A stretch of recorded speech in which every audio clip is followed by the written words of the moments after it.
Salut, chers frères et sœurs, le ministre, que la paix et le bonheur soient avec vous au nom du Père, du Fils et du Saint-Esprit, ainsi soit-il. Amen.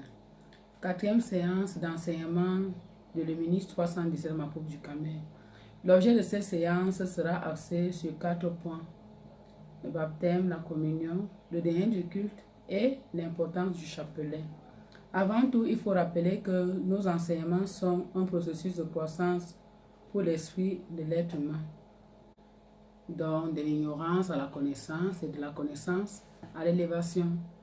Si vous venez de vous abonner, nous vous invitons, cher le ministre, à prendre connaissance des dernières séances. Parlons à présent des points soulignés en amont.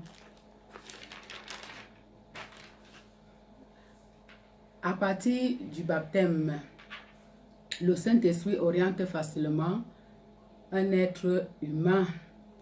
Il est donc important pour tout être humain de se faire baptiser. Cependant, est-ce que tout baptême est reconnu? Chers frères et sœurs luministes, le baptême effectué par la femme n'a pas les coordonnées de la Sainte Trinité. C'est juste une manipulation des esprits qui n'a rien à y voir avec Dieu. La femme donne déjà la vie à travers la naissance. Elle ne peut donc pas arbitrer la vie. Sinon, elle est automatiquement Dieu. La communion. Nous n'allons pas définir la communion, mais nous allons parler de son importance. La communion retire l'être humain de l'hypothèque et des multiples déviations de la vie à partir du grand mystère de transformation du pain en corps du Christ. Le dernier du culte, c'est la redevance envers la troisième personne de Dieu, entre parenthèses le Saint-Esprit, qui gouverne l'univers et qui ventile l'air que nous respirons. Si nous payons les impôts sur la terre, pourquoi ne pas payer la carte du bon séjour sur la terre qui est le dernier du culte? Le chapelet.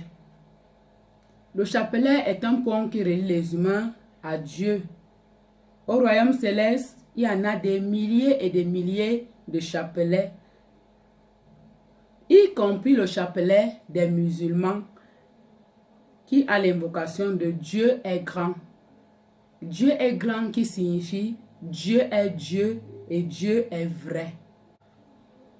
Chers frères et sœurs luministes, lorsque vous voyez un musulman prier, ne dénigrez pas sa prière, considérez-la au même titre que vos prières.